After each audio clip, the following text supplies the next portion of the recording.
An environmental pioneer and hero of the Watergate scandal, William Ruckelshaus, next on Wyoming Chronicle.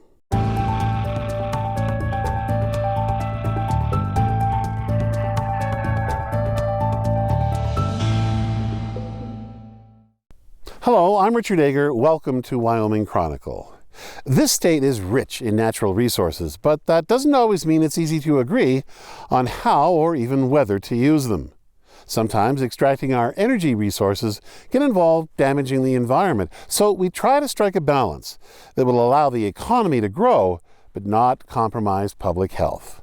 And that pretty much sums up the life and career of William Ruckelshaus, the first and fifth administrator of the Environmental Protection Agency. We'll have our interview with William Ruckelshaus in just a moment, but first, a bit about the Ruckelshaus Institute at the University of Wyoming. Its mission is to advance the understanding and resolution of complex environmental and natural resources challenges. One way to do that, encourage dialogue among prominent thinkers and doers. So in August 2012, a distinguished panel tackled the topic of managing natural resources. They called it Across the Great Divide. It seems like compromise and collaboration has taken on almost a four-letter word sort of context, and that's got to be wrong. There's no magic to the collaborative process. It's the way we get along. In an ideal world, but these panel members have all taken part in shaping public policy, whether as Wyoming governor, U.S. senator, head of the U.S. Forest Service, or administrator of the EPA. All know the current political climate. Think of it this way, you've got the situation now where 83 guys in the House and gals, they didn't go there to limit government, they went to stop government. Well, how the hell do you start anything when you got 83 people rock bound that want to stop government? Merry Christmas. And when it came to naming the biggest environmental challenge facing the next generation, but it'll be water. The fights over water here in the West, as the West and Southwest face pretty severe droughts. It's how our water comes off in the spring, and ranchers versus fish versus cities, and it'll be Wyoming against the downstream states. And another one will be, in this part of the world, fracking. Fracking with regard to the oil and gas industry is going to be a big-time mess around. There's one that's overriding everything, and that's the question of climate change, and that is not subject to collaboration. It's a global issue. I mean, you're just kidding yourself if you think you can get everybody to sit down and work that out. We haven't yet gotten ourselves in a position to come to grips with this issue yet. It's just going to really be coming at us like a freight train.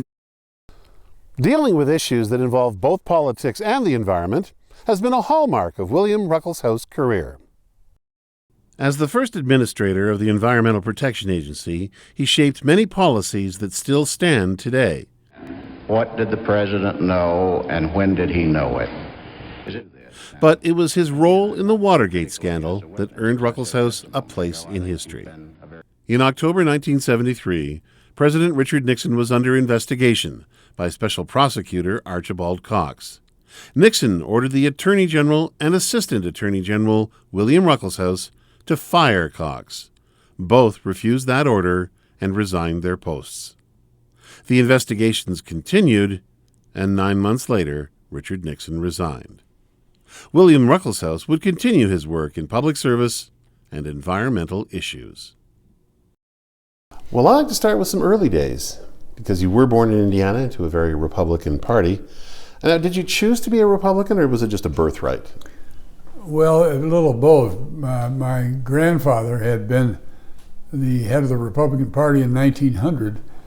And my father was very active in the Republican Party, never run for an office, but he'd been the city attorney, and he was the drafter of the platform of the Republican Party at the state convention for about 20 or 30 years.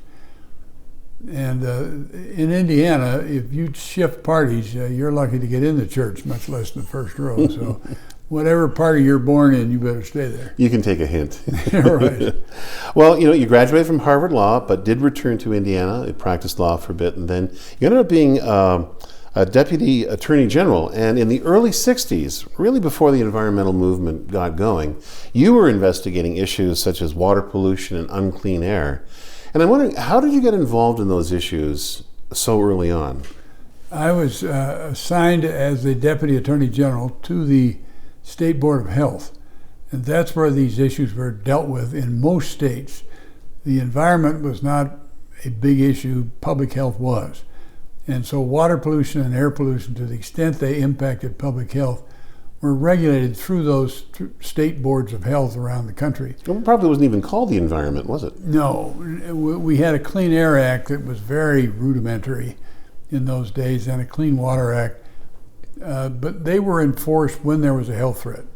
And that's why if you look at the Clean Air Act and Clean Water Act as passed in the early 70s in this country, the primary standards, the first ones you're supposed to try to achieve, are health standards, specifically in the law. The secondary standards are environmental standards. And public health was at the forefront and has been ever since the country was founded. Well, you did, of course, go on to serve in the Indiana House for a time, and a few years later, you came to the attention of Richard Nixon, first at the Justice Department, and then he asked you to set up a brand new agency, the Environmental Protection Agency. Why did the president create that agency? He created EPA because the public demanded it. The public had become aware of the environment during the decade of the 60s for a variety of causes, starting with, I think, the book by Rachel Carson, Silent Spring, that struck a real chord in the American people. It was attacked scientifically, but it almost didn't matter.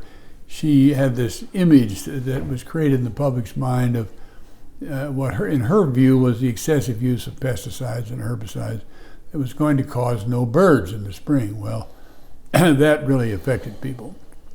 We had color television, came in living rooms where you could see depicted yellow outfalls going into blue rivers, a lot more effective than black and white.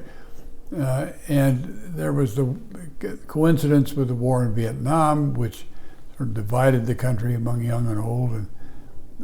And a major river caught fire, too. That's right. The Cuyahoga River in Cleveland caught fire. I mean, there was the mountains in Denver people like to see again. Even in Los Angeles, they want to see one another. These problems were real. It wasn't just somebody's imagination. And the public could see them. And it was portrayed almost every night on television as a big problem. In 1972, an EPA administrative law judge, Edmund Sweeney, found, and this is a quote, "DDT is not a carcinogenic hazard to man," and, quote, "the uses of DDT do not create an unreasonable risk on balance with the benefits, but you banned it anyway." Right. And that's a decision that reverberates to this day. The federal law under which pesticides are regulated is a risk-benefit weighing process. He decided the risk of the continued use of DDT did not outweigh the benefits. I decided otherwise. About 70% of the use of DDT was on cotton, and the risk was not to man, except that it was building up. DDT was building up in the fatty tissue of man, and if we guessed wrong, if we were wrong about its impact on human health, we would be in real trouble. The real risk was the raptors, the birds like peregrine falcons and bald eagles. It was causing an egg thinning phenomenon, which was bringing those birds to the risk of extinction, at least in this country.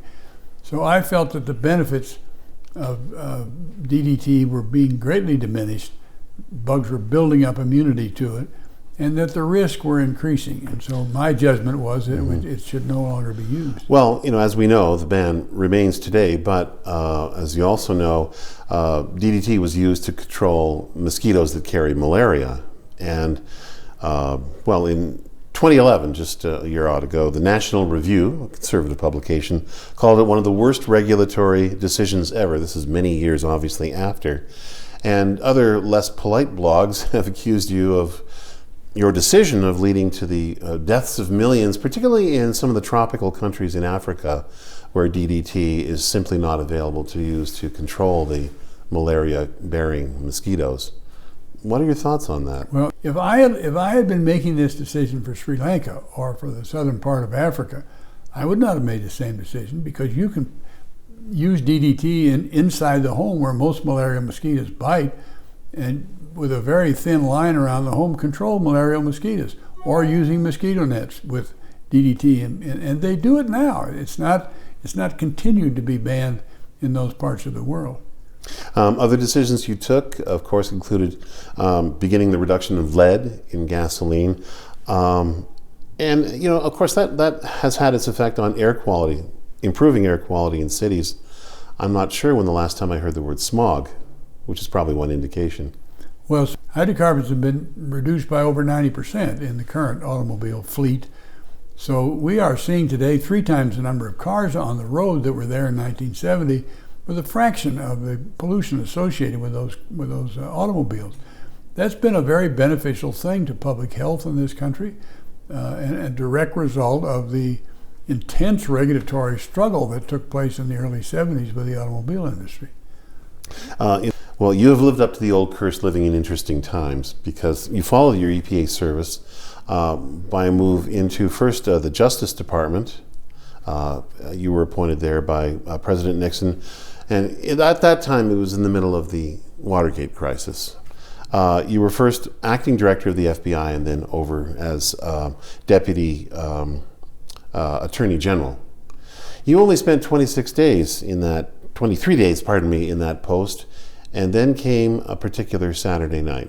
The incident you're referring to is called the Saturday Night Massacre. It was a result of the president appointing Archibald Cox as the special prosecutor. He asked both first Elliot Richardson and then me to discharge Archibald Cox. To fire him, yeah. Fire him, that's right, because he hadn't, in his eyes, been doing right by the job he was hired to do. And I didn't think Cox had even come close to extraordinary improprieties. He was doing exactly what he was hired to do by the administration and asked to do by the Congress. So what possible grounds did I have for discharging him, unless all the White House was worried about, the president was worried about, is he was getting too close. And I have nothing has happened subsequent to that that's convinced me that that wasn't the motivation for firing Cox. So I refused to do it. I didn't think it was in the national interest for me to carry out that order. Many people have really pointed to that decision of yours to resign rather than carry out what you felt was an illicit order. What is it that kind of guided you? I mean, I know you had said certain things to the Senate, but at your core, what do you think was going through your mind at the time that said, no? Well, in the first place, I don't think this was a hard decision. It seems to me that whenever you accept an appointment by the president to one of the high-level jobs in American government, it's an honor, and you also are appointed by the president who is elected, and you therefore owe him a duty of loyalty and a duty of trying to discharge his legitimate requests of you. And you don't win every fight. Every time you think a certain position should be taken and other parts of the administration think another position should be taken and the president rules against you, you don't quit because you don't win every fight. You certainly don't resign lightly. But there simply are lines over which you can't step, and you have to tell yourself that before you take on one of these jobs. If you're asked to do something you think is fundamentally wrong, you have no choice but to resign. President Nixon then did go on to resign later. Do you think now, all these years later, that we as a nation have recovered from Watergate, or do you think it still has lingering effects? I think it had some. The effects are diminishing. Certainly, it's been almost 40 years now since it happened. There was a period after it occurred where the effects on our society were tremendous. I thought we lost our chance to show what it was possible to do under delegating a lot of power back to the states and local governments to solve problems. And that's too bad, because that's an experiment that should have taken place under less contentious times than we're living in now. And we lost that. I also think that one of the big problems that this country faces today and has for the last 40 years is the erosion of trust in the federal government's ability to act in the public interest. In 1963, the last year of Kennedy's administration, a national survey by CBS and the New York Times showed that 63% of the people thought the federal government was fundamentally acting in their interest. That's not exactly the quote, but that's what they were getting at. That figure has been between 15 and 10% in the last 5 years, and it has gone down steadily. There have been periods where it has risen, faith in government has risen somewhat. On the Reagan administration that happened. I think it was more of a personal response to Reagan than any attachment to the government.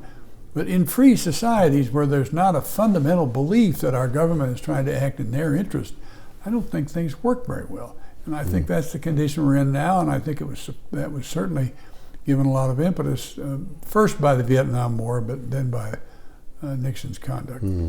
Well, I'd like to move on a bit because here's a quote from April 1976 from you. Political ambition is essentially selfish in terms of the family. I can conceive of being president, but I can't conceive of doing what's necessary to get there. But a little later that year, you nearly became Gerald Ford's vice presidential running mate. And according to some reports, for a short time, you actually thought you were. Did you want it? I would have accepted that offer. It was never made personally by the president. I was told by somebody close to him that I was chosen. I was living out in Seattle at the time, told to get on a plane and come to Kansas City. That must have been a roller coaster. Oh, it was, yeah. That was quite an evening. But it didn't come to pass, and did not happen, and so life goes on. Well, still, you must have pondered at some point, if you had been vice president, then you could have been president later. My life would have been much different. That's true. Well, of course, your life did take a different turn at that point, and you went into the corporate world for some time, in particular at Weyerhaeuser. As a member of that company's environment steering committee, that was also at the same time that the company Weyerhaeuser was named as one of the nation's Filthy Five by an Environmental Action. That's a Washington, D.C. lobby group. Did you have any trepidations about, having been known as, I think one of the terms was Mr. Clean, then ending up in the corporate world and really, speaking up for one of the companies that many fingers were pointed at? Well, I'm not familiar with the designation that you cite there. There were a lot of other... Well, the EPA also cited Weyerhaeuser for 4 violations at different plants for pollution standards. No doubt. The Weyerhaeuser, like any big manufacturing facility in this country, is going to run afoul of the regulatory system on occasion. Weyerhaeuser's ethic and their commitment to the environment was really quite intense. Now, I think your experience in the corporate world also led you to some different perceptions. You actually wrote an article in the EPA Journal in 1980 called A Challenge to the EPA, and you said in it that all of the assumptions that you had started the original agency with were wrong. What did you mean by that? What I spelled it out in that article. You did. We'll take the short version. I'm not sure I could give you the short version, but the assumption that we knew what the bad pollutants were, we knew what environmental or public health problems they caused at what level, we could regulate them at a reasonable cost down to that level, and we could provide a margin of safety below that so that there wouldn't be any environmental or public health effects. Those were the assumptions that were in the major environmental laws that were passed during the early 70s. Those are the assumptions that are not right. We don't know what all the bad pollutants are. So the top-down, I got the sense that you were saying the top-down approach is just, it doesn't work. Well, I don't mean to say that, because I do think that if you set reasonable standards at the national level and you insist that they be enforced either by the states or the federal government will move in and do it for them, that isn't a bad approach to take. It's not bad for the big point sources of pollution, industrial and municipal point sources. If you're talking about everybody else, the non-point sources, runoff from city streets, from urban areas, from farms, that is top-down, doesn't work. You've got to get the people who are going to be impacted by what you're doing on your side, or you can't succeed. And we haven't figured out how to do that yet. We're still wrestling with how to work effectively with landowners and their responsibilities for managing their land in such a way that it doesn't harm the environment. And to do so in the recognition that we're often asking people to diminish the value of their land, and the society so far has not been willing to pay them for that diminishment. like they would if a highway ran through their land. Well, in the years since, of course, you've become a critic of the Superfund program, which is intended to clean up toxic waste sites around the nation. What do you think is the main problem with that? What we did was take what had essentially been a local problem and escalate it to a federal government program. If there were sites within cities or counties that were contaminated and had some public health risk to people living around them or in the vicinity, that usually had been handled at the local level. We took that whole program, called it Superfund, and gave the federal government the responsibility for making judgments in sometimes relatively small sites in cities. And it created an incredible management snarl. And if you'd been Peter Drucker and tried to manage that time, management expert, right? It would have been extremely difficult. And the administration appointed a woman who had no experience in this, no background, and she failed badly, and the initial law didn't help her. You wrote that, essentially it became a lawyer's paradise, and that you had to hold hearings in gymnasiums to hold all the lawyers. That's right, we did. There was a Superfund site in Missouri where we did have a gymnasium. There were over 300 lawyers in the gymnasium, all of whom represented parties who had some waste in these sites. That's just how do you conduct a meeting with 300 lawyers? Well, it was a little contentious. I mean, you'd almost laugh if it weren't so expensive.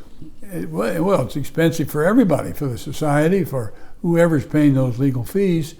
Then it's expensive to clean it up. We didn't define in the Superfund statute how clean is clean, what really is cleanup. We're still arguing about that. I'd like to talk about the EPA today, and you were when your service was over, you were asked what you would do different, and this reply really I found interesting. You said you'd send regulators to charm school. It's particularly important today, where, as we talked earlier about the non-point source problem, a lot of issues involve landowners and land use, and the federal government is terrible at managing land use.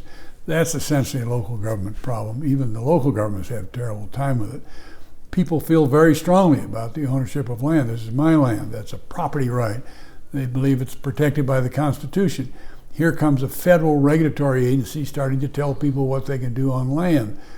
And if they're going to be at all effective, they've got to approach it differently than going in with a big stick and starting flailing around.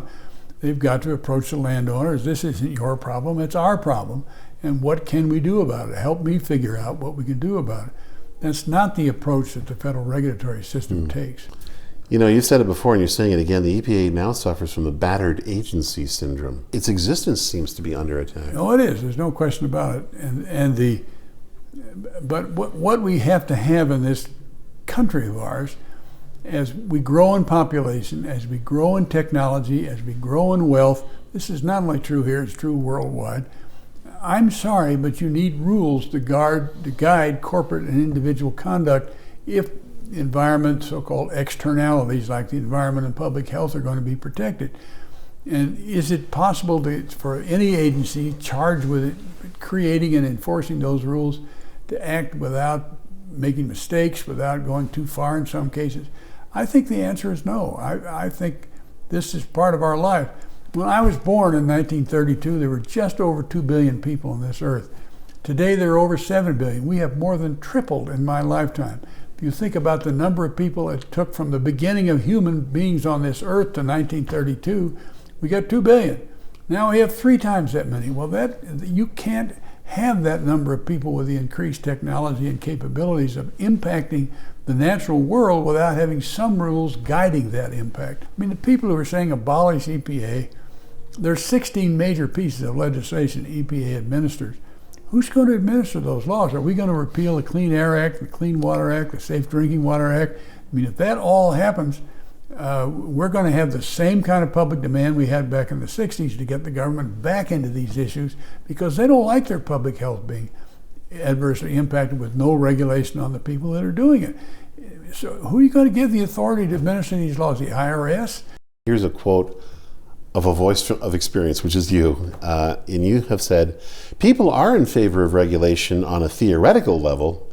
they're not in favor of regulation on a personal level. Yeah. I think that about sums it up. Well, I think so too. The American people are ideological liberals and operational conservatives. Regulate him, don't regulate me. Yeah, they're conservative when it comes to operations of these things.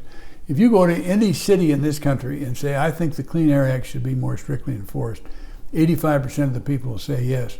You go to that same city and say, how about spending 20 minutes every 2 years getting your automobile inspected, make sure it meets the whoa, I didn't mean that, we don't want that way. And that has a beneficial impact on public health. People don't like to be told what to do by government. I've heard this of many Republicans, that they didn't leave the party left them. Yeah. Do you fit in that category? My party has gone too far to the right for me. It bothers me that we have these attacks on government that are sort of mindless, as opposed to really thinking about the role of government. That was true when I was active politically. There was an argument between the Democrats and Republicans about the role of government. Should it be bigger or less? I believe in less government, but I don't believe in no government. And I think there has to be, as I mentioned before, reasonable rules that guide conduct in this country, or we're not going to be successful. And the Republicans have just gone too far in the other direction for me. Well, Bill Ruckelshaus, thank you so much for speaking with us, and thank you for your service to the country. Thank you. To see our entire interview with William Ruckelshaus, just go to our website at wyomingpbs.org. I'm Richard Ager. Join us next time on Wyoming Chronicle.